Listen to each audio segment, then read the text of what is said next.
The oaks and the pines, and their brethren of the wood, have seen so many suns rise and set, so many seasons come and go, and so many generations pass into silence, that we may well wonder what the story of the trees would be to us if they had tongues to tell it, or we ears fine enough to understand.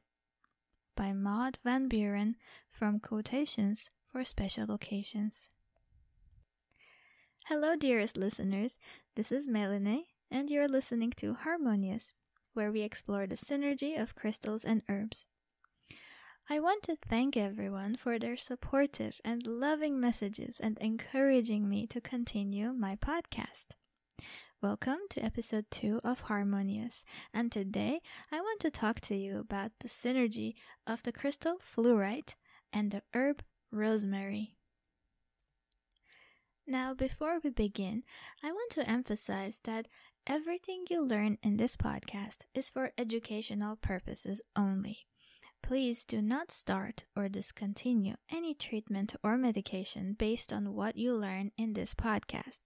It is essential that you consult a medical doctor before initiating or discontinuing or changing any medication or treatments for your physical, emotional, or mental health.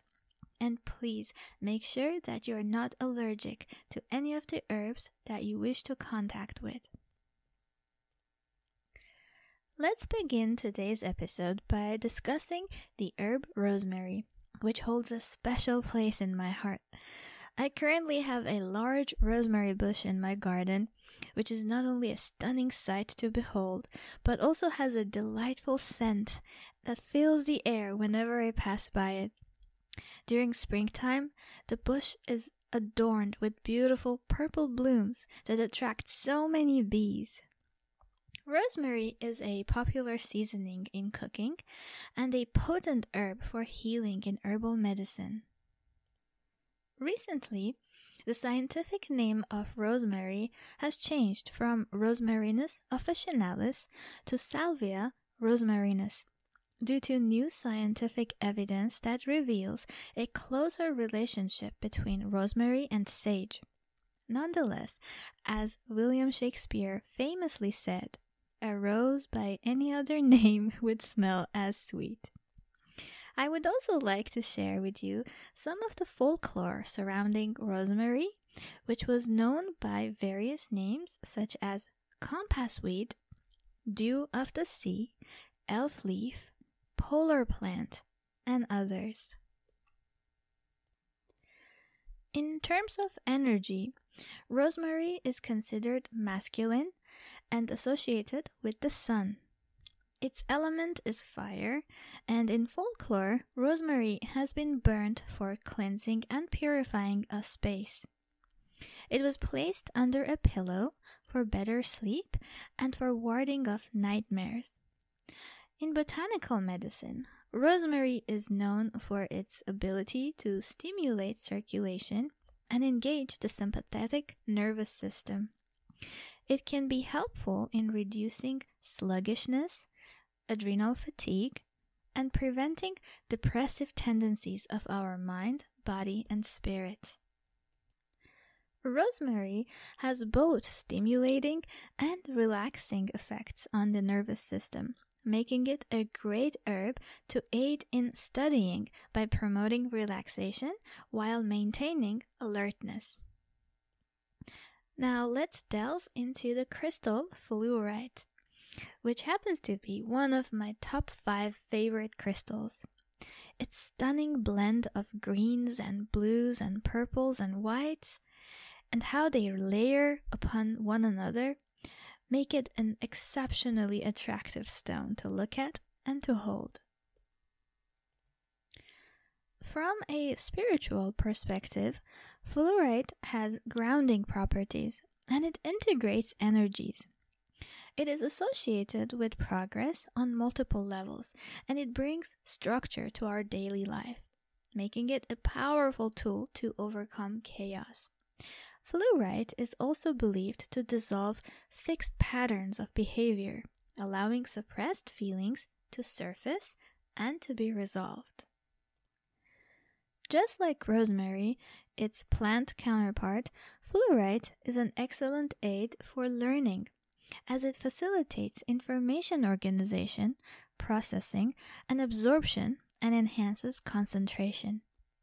On an emotional level, fluorite has a stabilizing effect and teaches us the importance of balance in relationships.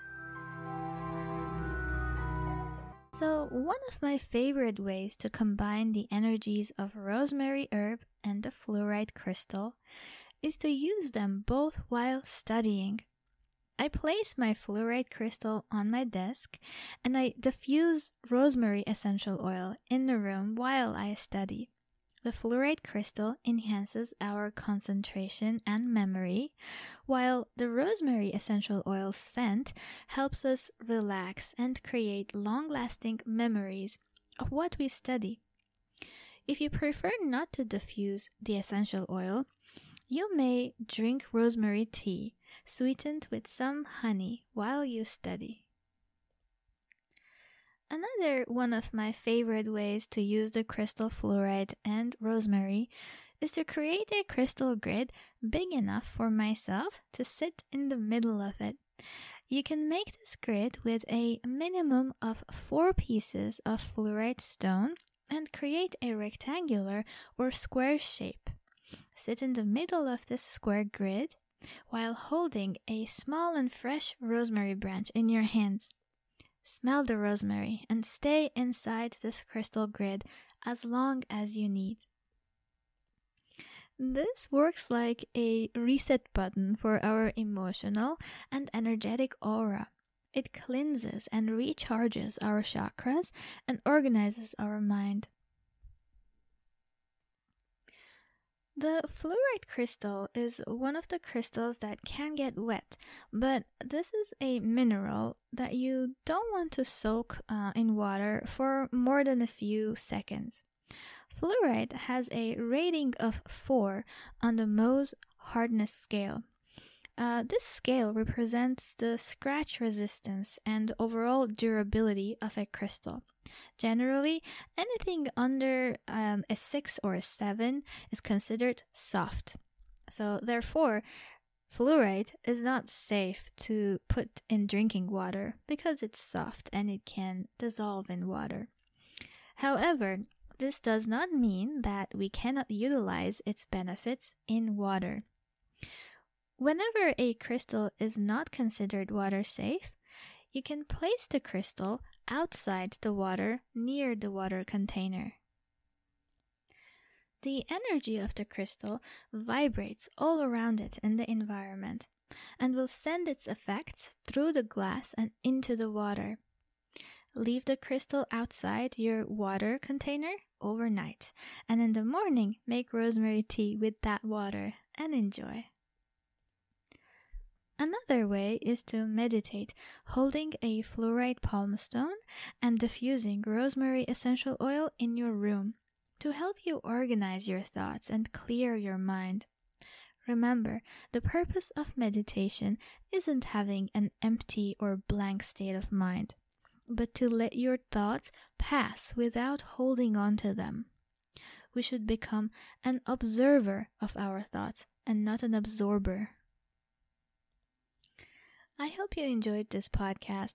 Leave me a comment, and I would appreciate it if you would share this episode with friends and family who may be interested in this topic. Feel free to email me at mindfulmanifest2@gmail.com. It's mindfulmanifest and then the number 2@gmail.com. Should you have any questions, comments, or suggestions. Until next time, stay happy and healthy.